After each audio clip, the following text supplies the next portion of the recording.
Hi, Sergeant Horton. This is Jonathan. I'm calling you about our meeting. It was at this time, right?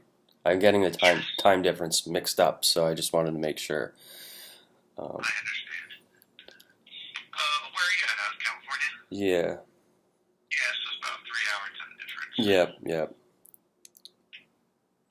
All right. Well, like I said before, I called you back because I got information that you were looking to file a complaint. So why don't we start there? Okay. I guess that's what I'm doing. I guess that's the best way of going about it. The gist of it is, at least one sheriff's officer uh, made it. I called a threat, but I think I don't know if that's the best word. I think he went above his what he's allowed to do. To tell me. I could Do you send know who that officer I was? could send you the video. Basically, what happened is I am a victim of something, I believe, and I was trying to get into contact with one of your county commissioners, and they didn't like the fact that I was reaching out to him. So I'm under the impression somebody in that office persuaded somebody in your office to call me. Um, with that said, a uniformed officer, one of the reasons I called your department was because I was trying to figure out which department did this. Department sent a uniformed officer to my parents' house to what seemed like an effort to intimidate me through them, like 2 or 3 weeks before this happened. I'm not saying it's the sheriff's department. I don't know who it is. My parents won't be clear about that. Um, they just said it happened. Okay. Do you recall the officer's name? I don't know very much about the visit to my parents' house. They they really didn't want to be involved. But it's one of the reasons I called you is because they kept telling me, and they might have been using that as their own form of intimidation, which is why I'm not completely sure. I just know they How said long that ago? this was like 4 or 5 months ago. Okay. And I'm just saying that is what I wouldn't be saying this if I wasn't. A couple of weeks later, it did happen to me by one of your sheriff's officers. Said it pretty much what they said was going to happen. So even though I struggle to believe them, he sort of made it seem a lot more believable, if you understand me. But I could send you the video. I have a video of it. Okay. Is the officer in the video? This voice is in the video. Oh, okay. So this is like a recorded conversation. Yes, correct. Okay. And so I'm sure I could identify the officer through that. But I think he what is identifies. I think it's pretty clear who's identifying themselves and everything. okay? Like So nobody hides their names, is what I'm saying. right, right. So going back to that incident about 4 or 5 months ago with the officer you see in videos, um, what specifically did he do? Do you believe that was inappropriate? I believe he. How to explain this? Um, I believe whether he knew exactly what he was doing or not, I believe he took orders from a person higher up in Ocean County to intimidate me from disclosing the fact this person was involved in covering up like a decade of abuse with me. Okay.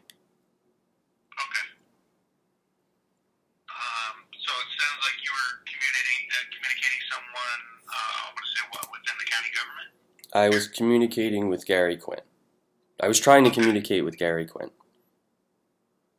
Okay. I see. And then our officer eventually contacted you about that communication. According to him, yes. Okay. All right. you could send me that video that you have, I'd appreciate that. Yeah. I'll work. I'll send it to you should be by the end of today. If you could just give me your email address.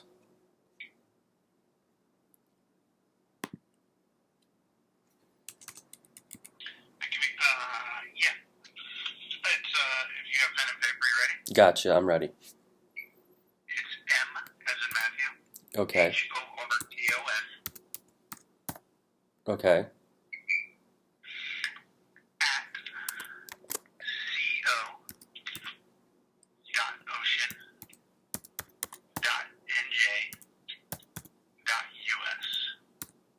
Okay. M.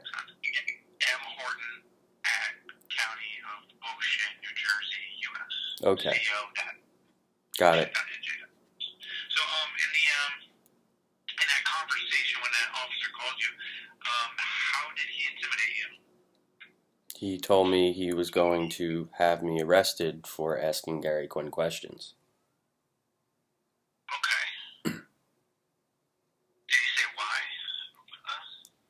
I think it's pretty. I'm not trying to be a jerk, but I think it's pretty self-explanatory if I send you the videos. I mean, yes, he said why, but he wasn't. He basically they directed me to you because I called up to ask for a better explanation how what he's threatening with me would work. Oh, I see. Like 4 or 5 months later, a couple of days ago, I was like, I need to continue on with this. If Gary Quinn wants to arrest me, Gary Quinn wants to arrest me, whoever it is. I called up your office to say, hey, can you explain this to me? And then they sent me to you. Oh, okay. I understand. I haven't looked at it, but the way you're explaining it to me about what happened, it sounds something along the lines that Gary Quinn's office or himself may have reached out to us complaining that your communications may be harassing him. That could be why we got involved if he says that he felt he was harassed or that his office said that they were being harassed and that our officer reached out to you in that regard. Let me ask you, did our officer ever file any charges against you? I never received them. Okay, then, yeah, I would say then most likely not. So maybe his communication to you was simply just letting you know that Gary Quinn's office had reached out to us complaining about potential harassment, and his intention was to inform you that your communication could potentially be harassing in nature, and that if Gary Quinn and his office continued receiving those communications and continued complaining, they could eventually file charges against you. Maybe that was his intention, to just warn you of that fact, that they were complaining about possible harassment. I think that's the way you might want to sell it. I don't think that's really what happened here, but I understand what you're trying to say. Right. What do you think happened? I think multiple people in the Ocean County government don't want it to come out that they were a party to 10 years of sometimes violent anti-Semitic abuse. Okay. I mean, there are multiple, and I'm not saying it's specifically to the sheriff's department. I can just tell you I know for a fact, and I'm not going to continually name names, but I know for a fact there are 3 people with law enforcement ties, and I'm not saying it's to the sheriff's department. I don't know specifically, but there are 3 people with law enforcement ties at least who have shown a tendency in the past to pull strings to help themselves, if you understand what I'm saying. Gary Quinn just happens to be the one who's involved with your department. Can we go back specifically to that incident and our officer? Can you give me any specifics and be detailed as possible about how it went, and did the officer give you any information as far as why he was calling, or specifically why do you think he was calling? Do you have anything to say that I mean, there's a difference between why I think he was calling and why a person would claim they are calling. Like we don't just because he is saying, well, it's like you might pull me over for a broken taillight, knowing I'm also a drug dealer. You know what I'm saying? So you might say you're pulling me over for a broken taillight, but you're really coming after me for a different reason, and I think that's how I felt. Um, so I mean, I didn't contact Gary Quinn's office very much. I think it's pretty clear in the videos that it was less about, and I think it's pretty clear in the videos. You could ask me the question again. I know I'm not answering your question. Uh, That's all right. I understand. Did you review the video recently to refresh your memory of what happened? not before I called you, but I saw it a couple of weeks ago. Okay. Was there anything in there specific that really stood out to you that you could? I mean, one of the things that stood out to me was the officer did not really seem to have a grasp of what he was threatening me with. He said he's flip flopped between uh, a restraining order and me being arrested, which are two different things, at least from my perspective.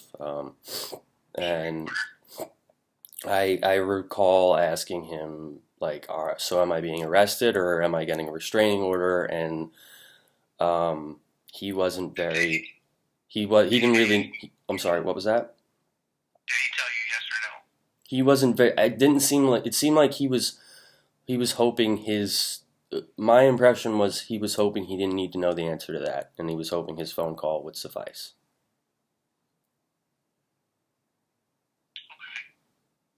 Because I definitely recall trying to get him to be solid on that particular question, and I don't think he had a solid answer. Like I said, I think he was going based more off of like, hey, can you do this, than like he knew exactly what he was doing, if that makes sense. Okay. But if it wasn't to inform you of the potential of the harassment claim, why would you? Why do you believe that he was reaching out to you, or why he called you? I think he called me because Gary Quinn doesn't want people to know, people even in his office to know that he ignored or helped cover up 10 years of abuse with me. Okay.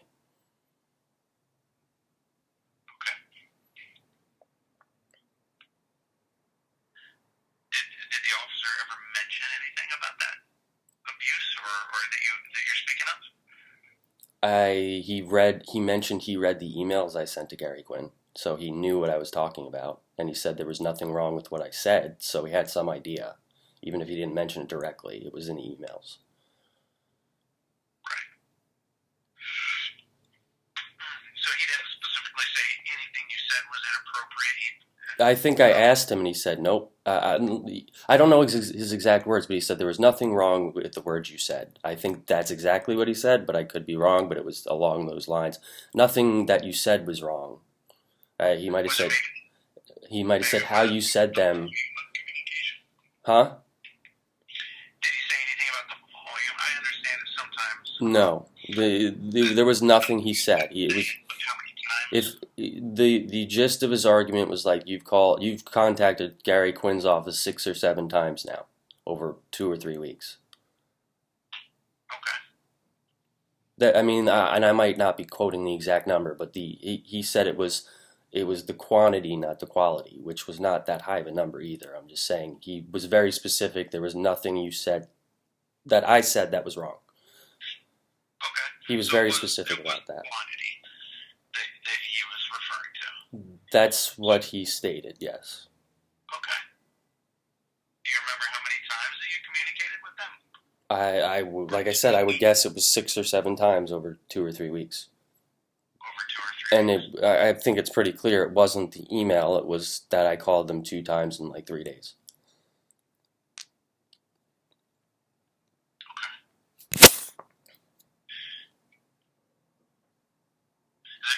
else, like as detailed as you could possibly? I'm an empty cup here, so I don't know a whole lot about this until I get all the information.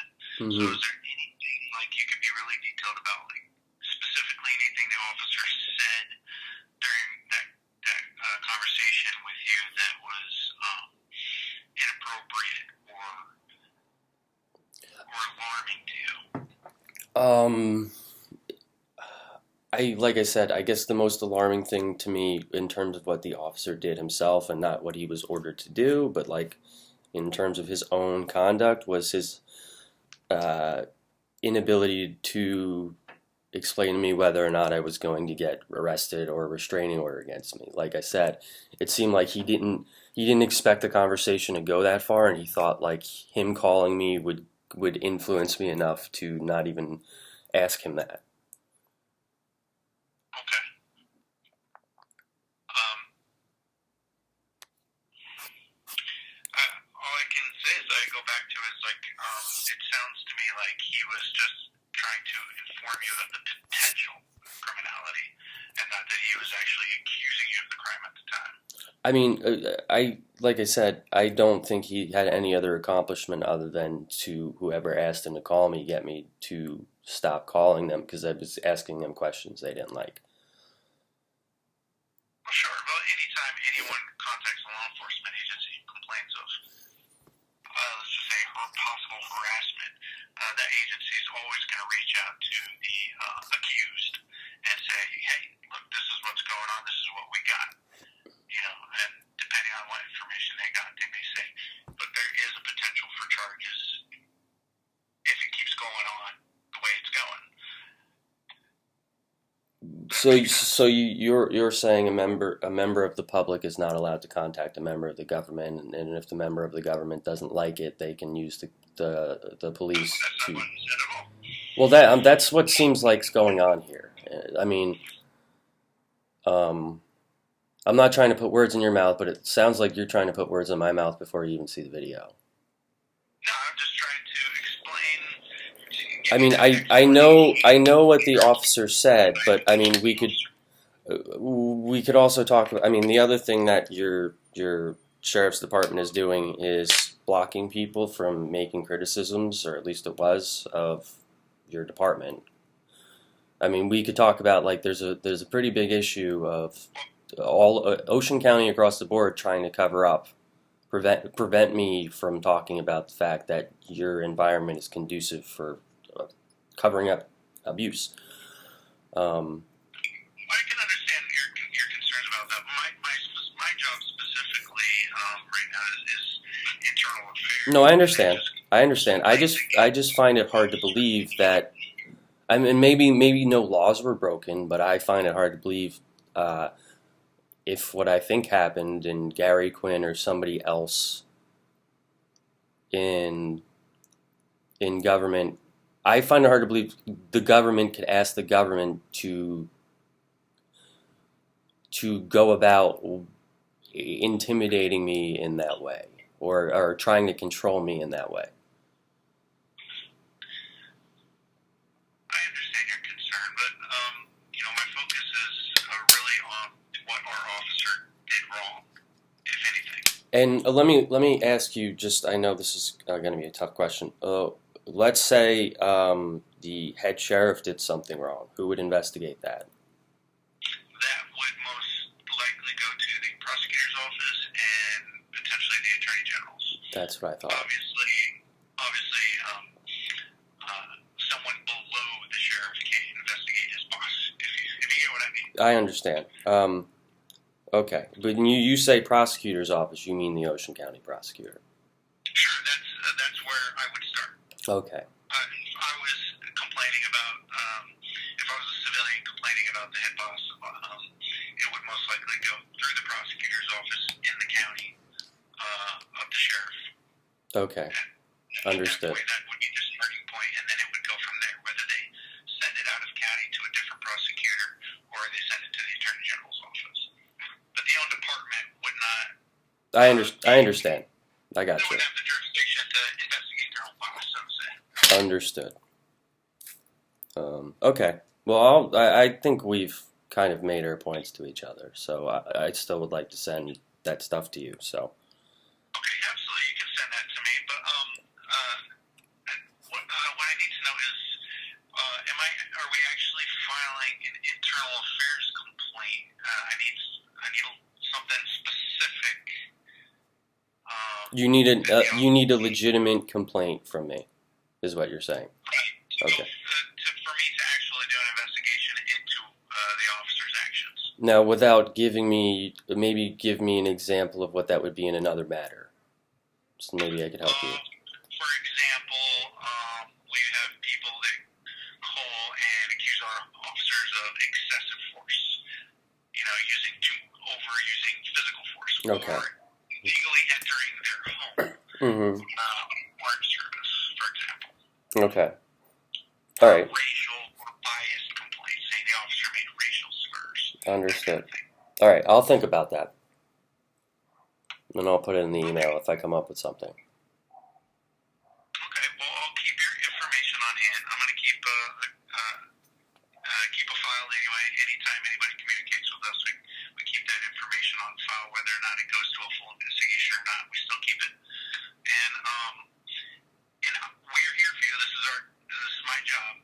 This is internal affairs. So if you have a specific allegation against that officer, I will absolutely take it and investigate it as thoroughly as I possibly can. Okay. All right. So I'll be here anytime you want to contact me. You have my information, my email address, and my direct desk phone, which is Okay. that I'm using today. Okay. I appreciate it. Well, I appreciate you calling me back and letting me know more information. I'll keep an eye out for your email. Okay. And if you have any questions, feel free to let me know. I will. Take it easy. Thank you, Mr. Lippman. Have a good day. Bye.